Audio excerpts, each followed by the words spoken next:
Look, the best videos on my channel are my Path of Exile mid-gamer series. And I've never seen a single black PoE content creator. And here's the kicker. I don't need PoE's next season, 3.27, to be Season of Emancipation with a new class, strong independent black man, and a skill gem called By Any Means Necessary, where you sacrifice 9% of your base attack damage to become immune to any CC effects with chains or rope. Because when you do this bullshit forced diversity, it's not a real story. I'd rather you just call me a hey, I don't know if everything's going to be okay. We're in a time right now where art, films, video games, and products on an infomercial are becoming indistinguishable from one another. We're at a crossroads, a critical tipping point that we should be paying attention to, because if we keep going like this, we may never be able to tell the difference again. The cinematic and gaming landscape, once sanctuaries for storytelling and taking creative risks and being inspired in making something that meant something to you, these are now just hollow copies manufactured to appease a loud minority or to make a corporation a large amount of money. Trends, boxes, algorithms, none of it moves us anymore. The risks we used to take, those are the things that we now try to avoid. I just got home last night at 9 o'clock. I went to go see The Wild Robot. I got home a little after 11, and I sat at my desk for 8 hours and wrote this script. Because this movie from DreamWorks is a wake-up call to creators everywhere, to anyone involved in entertainment at all, really.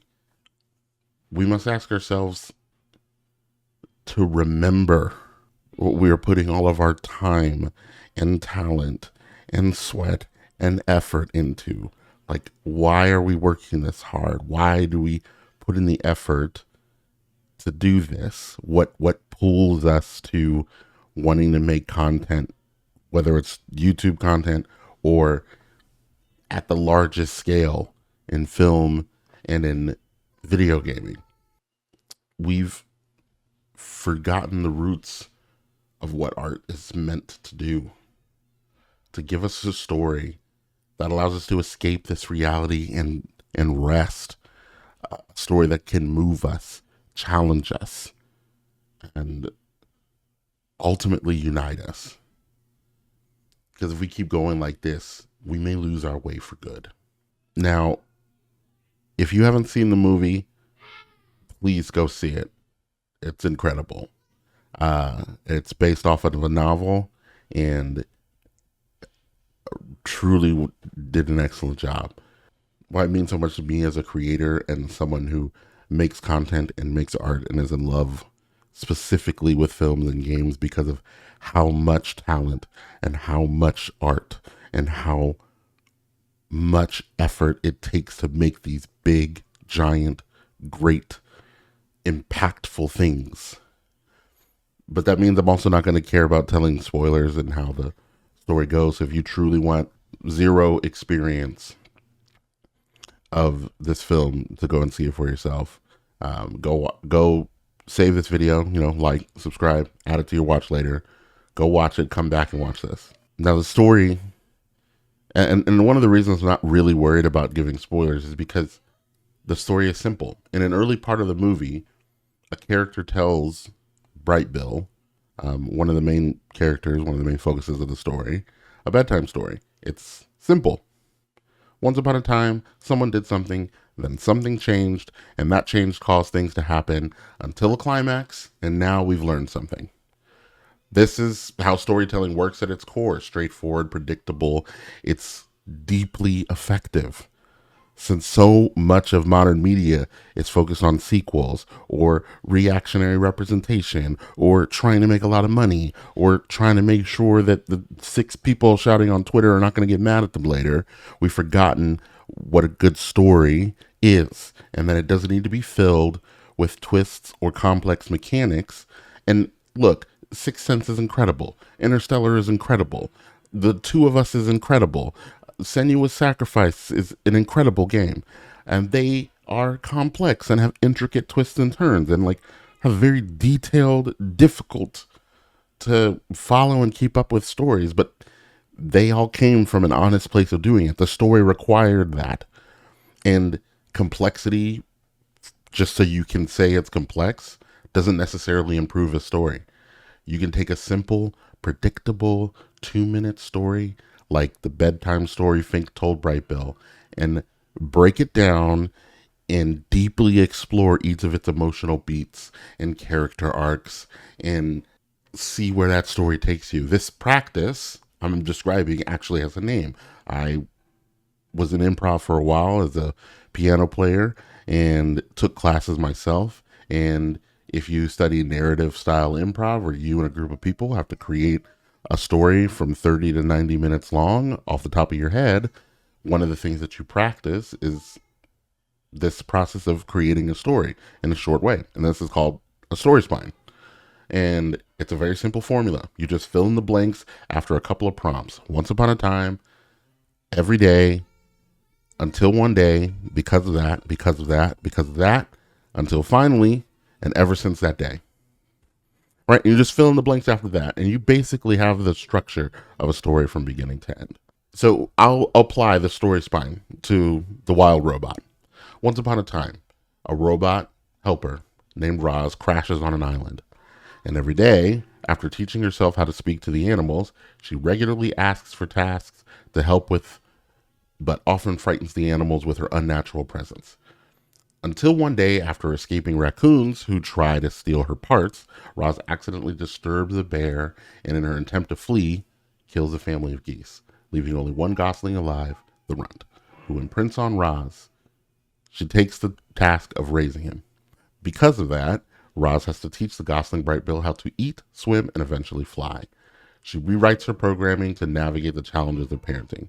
And because of that, Roz refuses to follow her original programming and protocol to return to her corporation. With the help of a few friendly animals, she prepares Bright Bill for the winter migration. And because of that, Bright Bill becomes a leader. And when winter comes, Roz helps the island animals survive a harsh season. Together, they fend off threats, including Roz's corporation, which tries to retrieve her. Until finally, the corporation sends robot adversaries to capture Roz. Despite the once divided, but now united, island creatures' efforts to defend her, she is captured and her mind is erased. But when Bright Bill hugs her, Roz remembers everything. And ever since that day, Roz willingly returns to the corporation, hiding as a compliant robot, while secretly retaining her memories of the island and her new family. Now, look, that took me less than 3 minutes to read. Right? And aside from a few key characters, every minute of this 1 hour and 41-minute movie is represented in what I just said. You can pick any point in the movie and find where it fits in with that story spine. And look, that story's predictable. That story's been told a million times. Like, these somewhat unsuspecting people take care of each other and they go through trials and their bonds overcome adversity, right? It's a simple story. Everybody's heard it. You tell it a million times. But if you find a way to be telling a story that means something to you, to like find yourself in it and you care about it, no matter what type of story you're telling, you're hooked by the characters you care about and the characters they care about. So much of storytelling today feels empty because characters are either the mouthpiece for someone's agenda, capitalizing on something that they think will make money, or are written so poorly that you just don't care about them. Well, take the example from gaming. How many of you played Starfield for 3 days until you realized it was awful and quit? Without Googling, name 3 characters from that story. I think there's a Sarah or some woman There's definitely a woman whose name starts with an A that I don't really remember. Let's say you're like me and you're bad with names, right? Like I don't recall people's names. So try describing a relationship in Starfield that isn't tied to someone's job title or body description, right? So you can't be like the Asian lady who was his boss in the beginning. You can't because you don't care. And look, in direct contrast to that, how many of you played Cyberpunk 2077 after it worked? Without even trying, Johnny, Pan Am, Judy. At the time of writing this, I can't remember the name of the first friend that you ride with. Um, I remember his family. I remember how he took you in. I remember how he took risks for you. About how he trained you. I don't. This one is spoilery, and I don't want to give it away. But I remember lots of things. I remember if you played the expansion. I remember Idris Elba's character, whose name I also don't remember, and Sun, which I think is her name, had the history and what their main conflict was. I know it in detail. I remember missions, the moments that made me gasp, flashbacks, times I felt pissed or sad. Try to write a story spine for Starfield. Try to write one for Cyberpunk. Now, Cyberpunk's is simple. It's even simpler than the Wild Robot, honestly. If I leave out some twists, you can basically break it down to once upon a time, the main character has a chip in her head with memories of an infamous criminal that's slowly killing her. Every day she tries to find a way to remove it until one day the voice in her head decides to cooperate and try to help. Because of that, she goes on a series of quests and investigations to find leads on who can save her. And because of that, she puts herself and her friends in danger until finally okay, I can't really get into that without giving away lots of the story. And you can apply exactly that to the expansion, and it's still the same thing. Can you do that with Starfield? No. Once upon a time, a dude's mining and then goes to another planet, and then they want him to go to place, but then there's pirates, and but if you could pick one of the so whichever one you I don't know. I don't really remember. Simplicity doesn't hinder storytelling. It allows for deeper emotional resonance because when you start with a basic structure like a story spine, it gives the audience a familiar framework, something to hold on to, while leaving room to develop rich relationships and moments of growth. Every moment in The Wild Robot served a purpose. From the first scene to the last scene, this film exemplifies what happens when every piece of a story, every joke, every emotional beat, every quirk is crafted with intention. When creators pay attention to the smallest detail and a team has a vision and the talent and a backbone to agree upon, a spine to build from, the audience is left with a richer, more impactful experience. Early in the film, Roz gets sprayed by a skunk. Uh, and it's just a joke, right? She's running around trying to figure out what to do, and she gets sprayed by a skunk. The Later on, the family unit of Roz and Fink and Bright Bill are like imitate these different animals, and they want her to do skunk, and she's like, I don't want to do skunk, and then she reluctantly agrees, and then basically farts, and is and but describes like the process with which she does that. She's like, how do you do that? It's like, oh, I cause a reaction between these corrosive chemicals in my system.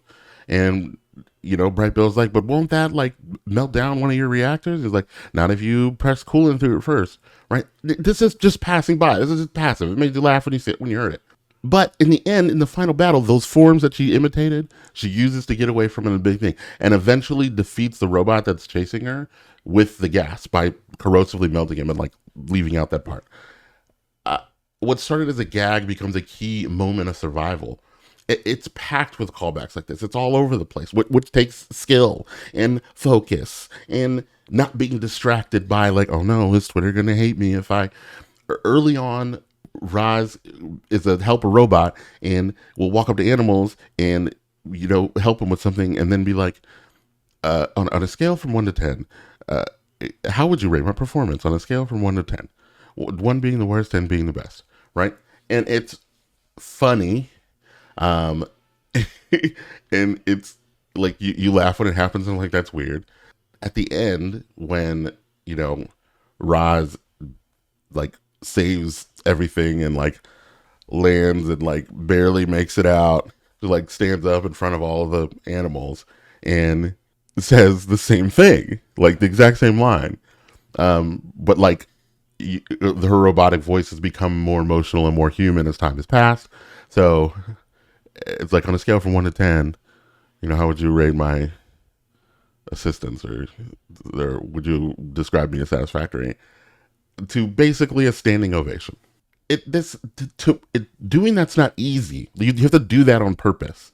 And the callback takes a funny mechanical moment in the beginning and turns it into something powerful, and showing Roz's growth. You can see that the sentence that meant nothing to her in the beginning and was a part of her programming becomes like a point of connection, because all of these people that thought that question was weird then are cheering for her when she says it again at the end of the movie. Like you do that on purpose. That's you caring about the story you're telling. And I'm making all of these examples to just show that like nothing was wasted. Nothing was just there to be there. Like nobody, everything that was put in there was meant to be there because the vision said it should be there, because it was being honest to the source material, because talented people who cared about what story was being told adapted it to the screen, put their excellence on top of it, and made something that meant something,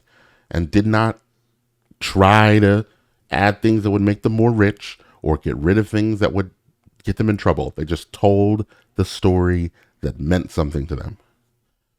Visually, the film is stunning, right? It's DreamWorks. They know what they're doing. The fight choreography is amazing.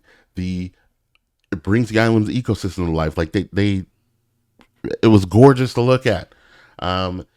These moments of brilliance and the result of like deep collaboration between many talented people, all working towards the goal of making something great. We're talking millions of dollars and years and hundreds of people, from author Peter Brown, who created the book, to the director Chris Sanders, who made Lilo and Stitch, and his team, who faithfully adapted the story, to the animators, the voice actors, the musicians. Every part of the process contributes to the final result. Everybody has to be in there.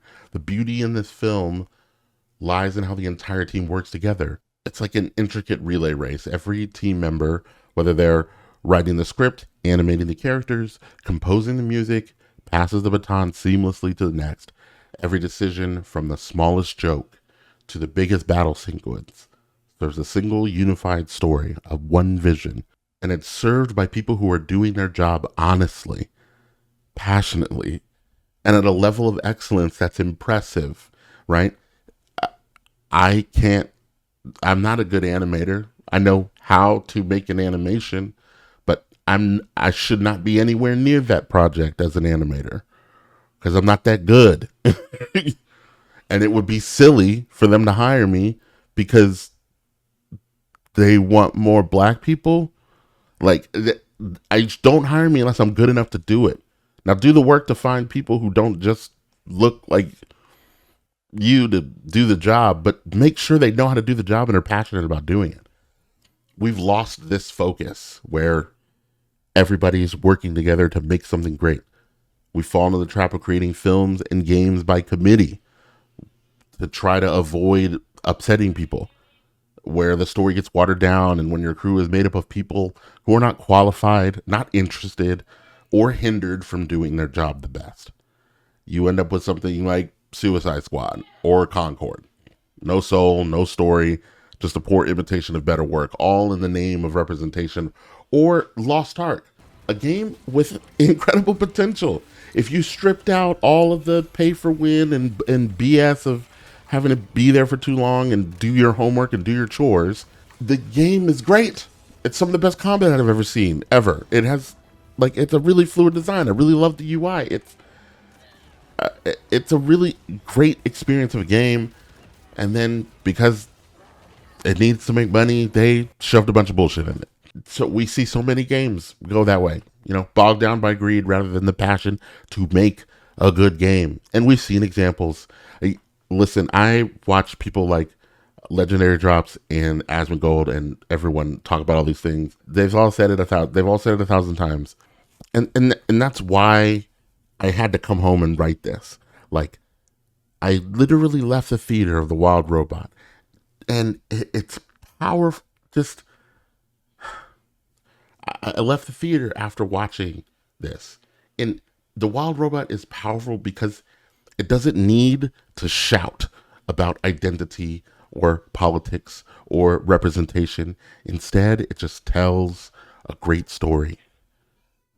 The film invites you into a world where the characters, relationships, and the themes naturally connect with their audiences, regardless of background, identity, or experience.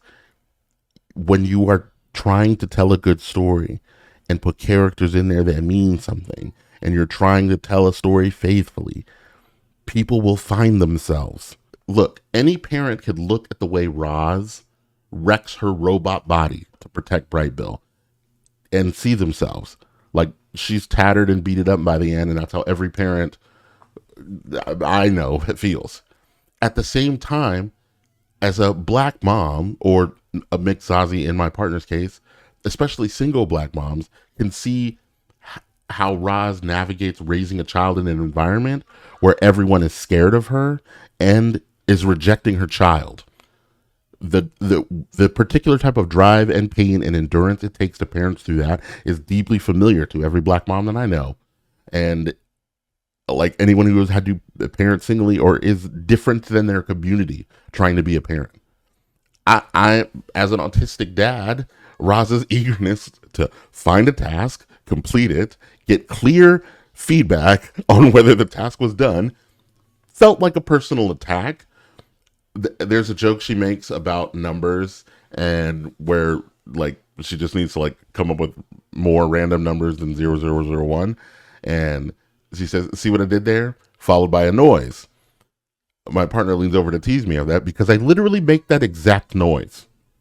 In being an autistic parent to two autistic children, Roz and Bright Bill's relationships and their, parent-son relationship feels eerily similar to mine with my kids. I mean, you're probably going to hear them screaming in the back while I'm recording this. Straight up down to the echolalia, right? With Bright Bill saying his name over and over and over and over and over once he learns Roz's names, or with Bright Bill even mimicking Roz's robot sounds mid-sentence when he's talking to other people. they're like all of that, we saw that just watching it.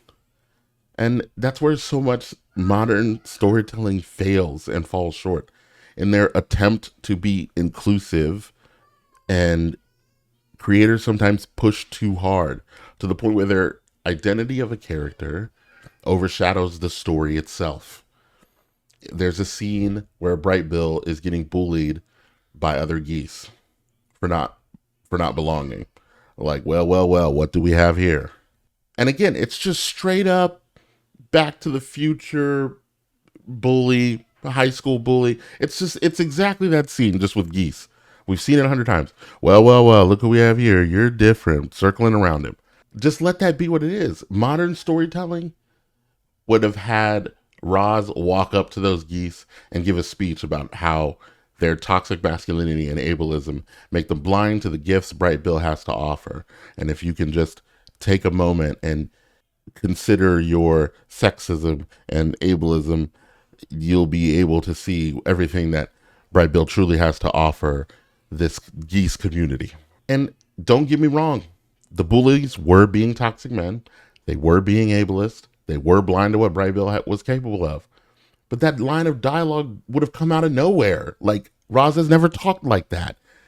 It doesn't make sense for her to run up to the geese and then to sit there and listen to her say all of that. It doesn't make sense for that to be the thing that convinces them to do anything different. If that had happened, I would immediately have stopped watching the movie and started asking who got in trouble and had to write this line. Like, where did this come from? Who did this? Right? Who made Lupita say this? And more importantly, I didn't need you to tell me that. And even if I did need you to tell me that, even if this was really a teaching moment for me, don't do it with a lecture. Do it with a story. They pull it off. They teach you the same thing. They say the same thing. Those geese find out that they were being toxic and ableist, and they find out that they were blind to the gifts that Bright Bill could offer them. And you go on that journey with them, and it's way, way better if you're truly looking at somebody who needs to be taught that. That's the way to teach them. And what Wild Robot does brilliantly is offer characters you care about in a world you believe in, where the emotions and relationships transcend labels. Because when you have to shout, hey, hey, hey, you belong here. Look. I don't really believe you. And look, let's cut to the chase. Forced representation is doing more harm than good. It's tokenism, parading as diversity. And frankly, it's racism with extra steps. It's killing the emotional connection audiences used to feel. Instead of creating characters we love, modern media is more concerned with checking boxes, making money, or staying out of trouble, or not saying the wrong thing, leading to empty, contrived stories that nobody believes in. If I took a 24-year-old straight, all-American football captain to watch The Wild Robot today, I'm not betting on him shedding a tear. He's not dealing with parenthood or chronic disability, and so it makes sense that this story wouldn't hit him as hard as it hit me. That doesn't mean he's incapable of feeling something deeply. It's just that this story isn't for him, and that's okay. What's not okay is how society jumps to either demonize him as the embodiment of the patriarchy or ableism or some other ism, or worse, celebrates him for being a real man who doesn't cry. Both miss the point. Both are harmful. Both don't help.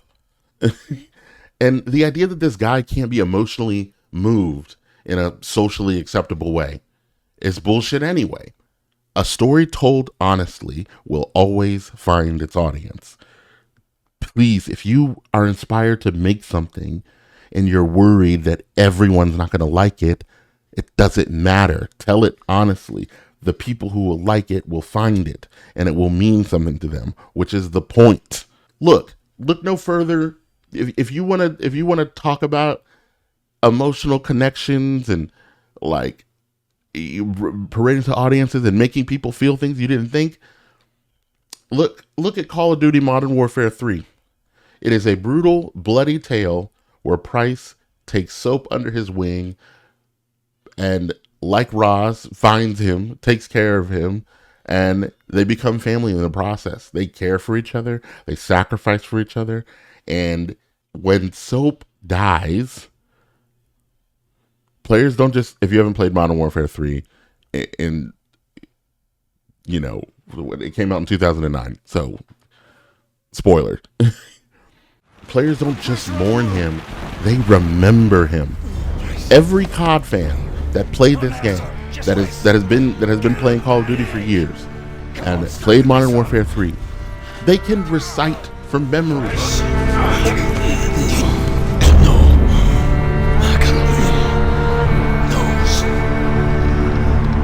Why? Because the story connects. By the time you get to that point in the game, by the time you have ran with these people and survived as many things as you survived, and you have put as much work and care to getting to this point in the story, it hurts when he dies. It digs deep and you remember it. It hurts and you remember it. And when Price screams, no, no, no, and gunshots start flying through the window, and you regain control of your gun and you have to run out of there, and then Price punches you in the face, like, you think about that for years. That 24-year-old all-American football player, like, this story resonates with them and means something to them and moves them. Like, they'll tell you they cried happily. Let's talk about me for a second. I am a queer, fat, black, autistic man with chronic illness. And I know the argument that every game is made for white gym bros has some truth. I get what we're talking about, what we think we're talking about, and trying to fix this as a noble cause. Trust me, I'm for it. I want that too. Look, the best videos on my channel are my Path of Exile mid-gamer series. And I've never seen a single black PoE content creator. And here's the kicker. I don't need PoE's next season, 3.27, to be Season of Emancipation with a new class, strong independent black man, and a skill gem called By Any Means Necessary, where you sacrifice 9% of your base attack damage to become immune to any CC effects with chains or rope. Grinding Gear Games made a great game. And I'm not represented in that game. I don't find myself in that game. And you know what? I don't care because it's a great game. And no one else does. If it is good, no one cares. The worst possible scenario is someone bringing a couple of tweets to Chris Wilson, forcing his New Zealand-based dev team to shoehorn black representation into the game. Or worse, telling them to hire 3 black developers when the country's black population is 0.3%. That's 15,000 people to choose from. Sure, you could find 3 developers who are at the level of excellence that GGG is, but that's a waste of their fucking time. So don't do it. In our attempt to appeal to wider audiences in film and gaming, we've stopped taking the same care in storytelling and crafting. Now we just say, there's a South Park episode that nails it. Cartman becomes the CEO of something, and literally his only line in the whole episode is, "Put a ticket in, make her gay." Yes, Miss Kennedy, some of the execs are just expressing that maybe... Well, that maybe we should go a different route than we did with Indiana Jones. Fuck Indiana Jones, put a ticket in, make her name it gay. And when you do that, you're handcuffing either the talented crew to make something that doesn't make sense to them or they don't care about, or hiring people based on identity who are not qualified. The thing that actually makes me the most mad about this whole dance that you're trying to do to show me, to give me more representation or other marginalized people more representation, it's not, I'm not mad that I'm not represented in things. I'm mad that you try and it's something not worth representing. Like, I hope one day PoE is genuinely inspired to integrate characters and cultures that resonate with me, but don't you dare half-ass it to appease a Twitter mob of 5 people, because when you do this bullshit forced diversity, it's not a real story. I'd rather you just call me a And also, while we're here and rowdy, let's get this out of the way, because I know there's going to be some like neck beard nitpickers who watch the movie and are going to throw a fit with their little things. So let's just hit a couple and to make a point. What if all the animals become friends? Wouldn't the predators starve? How do they survive without eating their prey? It's a movie about a robot raising a goose on an island full of animals. But sure, let's focus on the food chain logistics instead of, the story. Look, go touch grass, get a hug. This isn't a National Geographic documentary. It's a story about growth and connection. You can suspend disbelief. It's going to be okay. Or people might watch this movie and be like, this has strong biblical and Christian overtones and I don't like it. Oh no, not that. A story about self-sacrifice, redemption, and love for a community. That's so terrible. Yes, Roz sacrifices herself for a group that didn't believe in her. She spreads a message of love, and sure, she rises again after her programming is crucified. That's basically the story of Jesus. And considering over 2.6 billion people worldwide resonate with that story, maybe that narrative has something to it. When a story is told well and honestly and isn't because of an agenda, all kinds of themes emerge. This movie is just as much Rudolph the Red-Nosed Reindeer as it is the gospel. Like, then one scary robot siege, long neck came to say, bright bill with your wings so light, won't you guide this flight tonight? Just like that. It's the same story. And this is when you write something good, you'll find all kinds of things in it. What sets The Wild Robot apart is its unapologetic commitment to telling that story.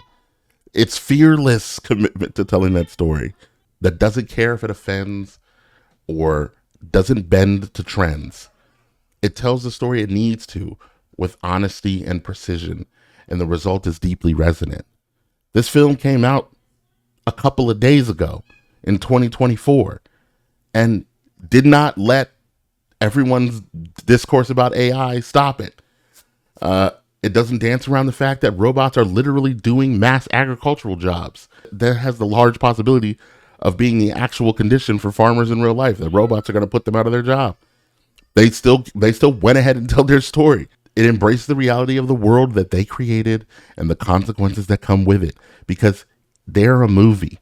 Their job is to tell their story and to reach the audience they're supposed to reach. They are not supposed to try to solve the problem of people being pushed out of their jobs by robots and AI. And they shouldn't sacrifice a good story to try to pretend to do that job. It also keeps its humor intact without fear of backlash. They just tell the jokes that make sense. And if you get offended by them, it's like, whatever, do it. There's a possum mom who makes jokes about not really caring if her kid is dead or not. There's like a bird that gets its head straight up decapitated. Like the premise of the story comes from killing a geese's whole family. You see the dead mom's wing. Like, they did it. They made sure you knew and you felt it. And to try to soften that and to not have that happen, like, you don't respect that possum's opinion later on how to parent if you don't have that joke in the beginning that knows that this possum is battle tested. Like, you need it. And if you got rid of that joke that happens early on, none of the payoff of the stuff that the possum says later would work. When it serves the story, you take the risk and then just just let whoever's upset about it be upset. They're not the audience. The people who care about it will resonate. And The Wild Robot succeeds because it stays true to its source material and the vision of the team, from Peter Brown's original book to Chris Sanders' direction. Every piece feels fearless, genuine, and meaningful. There's no dilution to meet quotas or to dodge controversy. And again, I'm just speaking as watching it. I'm sure compromises had to be made. I'm sure things are in the movie that everyone didn't agree upon.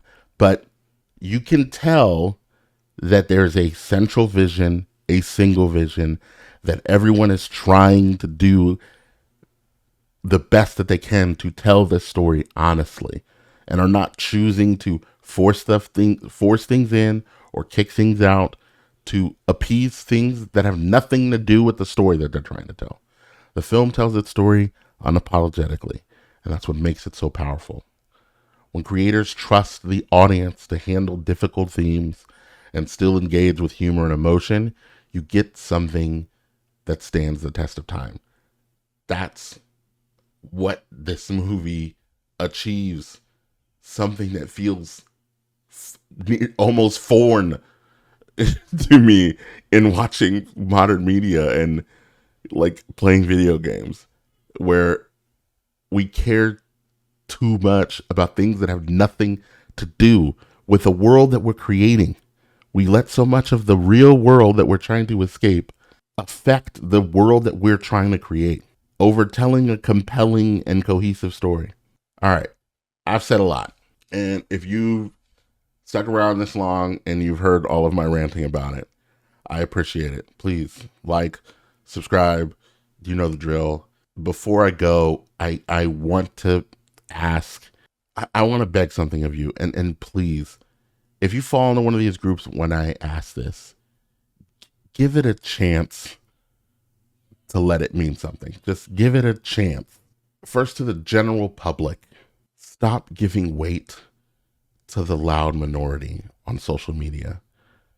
Their opinions are binary, inflammatory, and born of trauma or a mental health crisis generally.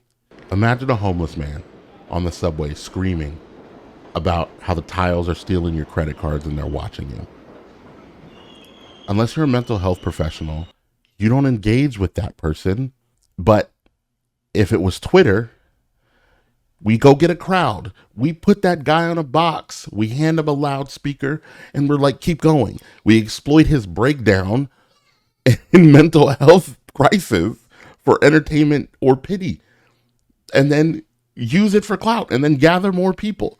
We turn a subway into a stadium to watch this man fall apart.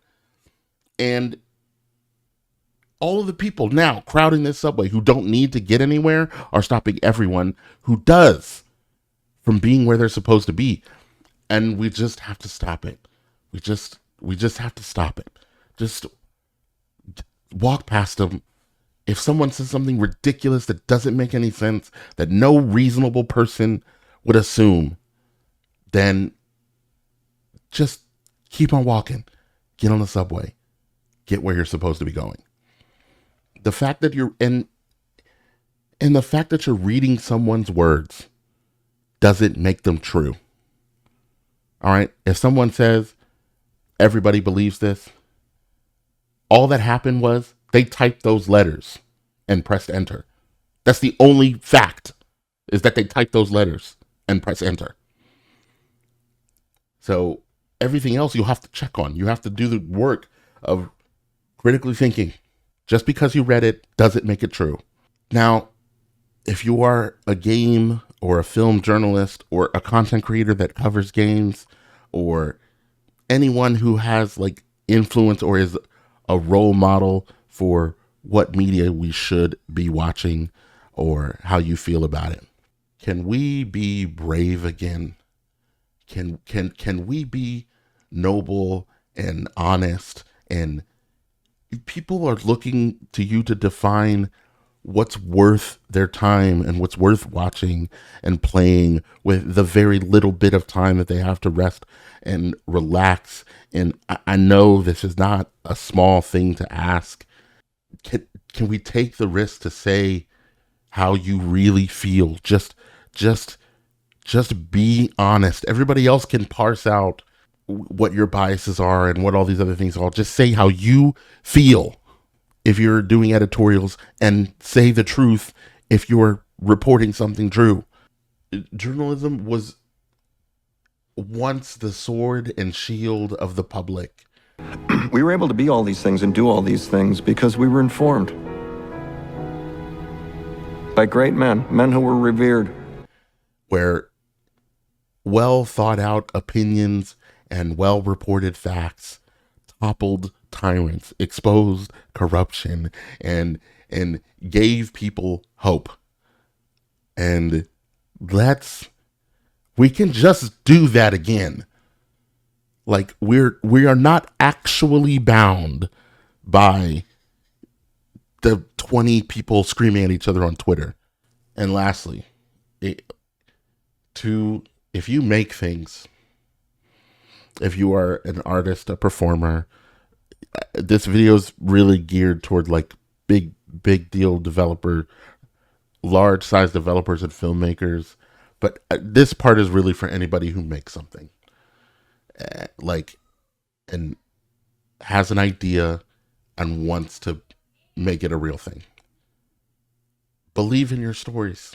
Again, as Chris Sanders summarizes the movie as celebrates the everyday magic that weaves a life together, reflecting on the dynamics of parenthood, childhood, the essence of home, and above all, learning to grow beyond our program boundaries. And one of the things that COVID did with bringing everybody chronically online is we've kind of programmed ourselves again to be scared of what everyone thinks about us and be unsure that whatever spark happened in you that created something that you wanted to make is going to be put out by angry people on Twitter, or you're going to offend a marginalized group, or you're not going to be woke enough, or you're going to be considered a beta, or you're not going to, like, that somebody's going to label you something you don't want to be labeled. And that spark doesn't even get a second to breathe anymore. Believe in your stories again. I'm a musician who's dreamed of scoring films since I first heard the score to Lady in the Water. The first composer's name that I ever knew and studied and looked into their music was John Williams, who is the composer for Star Wars and Jurassic Park, whose legacy is the Lucasfilms music studio, who scored this film, The Wild Robot.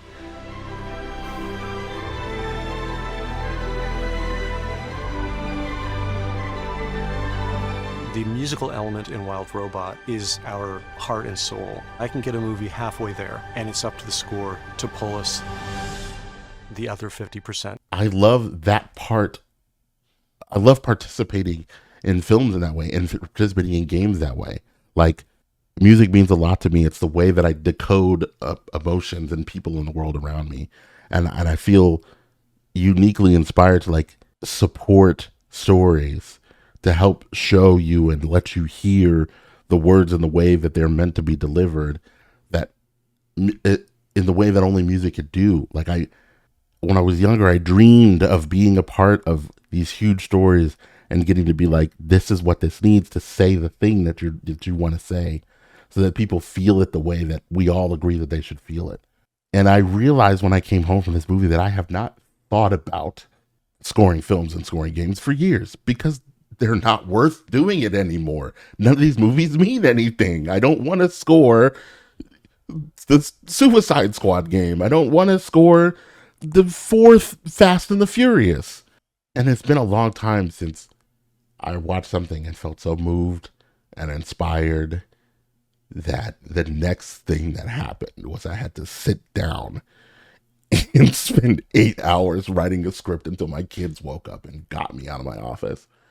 I've missed being able to watch what is supposed to be the pinnacle of talent and cooperation and art. Millions of dollars, years of work, decades of talent, committed and focused on making something that fucking means something. And I know the industry puts pressure on making money and looking good to the public, and in the process, we've lost what makes our calling noble as artists and creators and content creators. We have a responsibility to create something that lifts people from hopelessness and drudging through a life that just makes it so hard so much of the time. That allows strangers to gather and remember life's worth living. There's a part in the movie where you know that Roz is going to go, I love you too. Everybody in the theater knows. Everyone knows it's going to happen. And she says it, and in a room full of strangers, I hear 7 people audibly stifle a sob. And it felt great to be like, all of us here are having this moment where this movie is reaching us, and I don't know you. But we shared something, because these people, DreamWorks and Lucasfilms and Chris Sanders and Lupita and Ving Rhames and all of these people who worked so hard, gave us that gift. It's nice to remember in those moments life is worth living, and that we are not each other's enemies. There's a line in the movie where Roz needs to reassure Bright Bill when she has to go back to the plant, and he's worried that she's going to forget him. And I'm paraphrasing because I don't remember specifically, but she points to her heart and said that there's a place where I keep who I am and a place where I keep my love for you. And that is a place they will never find. If you find yourself, shackled and forced to create art you don't believe in, if every time a story is sparked in you, and this is to people who have 1 viewer on Twitch, 10 viewers on YouTube, and people getting paid hundreds of thousands of dollars in AAA studios. If your inspiration is getting snuffed out every second by this circus that we're in now, everyone wants to refer to you by your mistakes and your worth and how much money you're going to make them, by your number, by unit 7134. You filmmakers and developers and content creators out there, look them in the eye and you remind them. You can call me Roz. So I guess,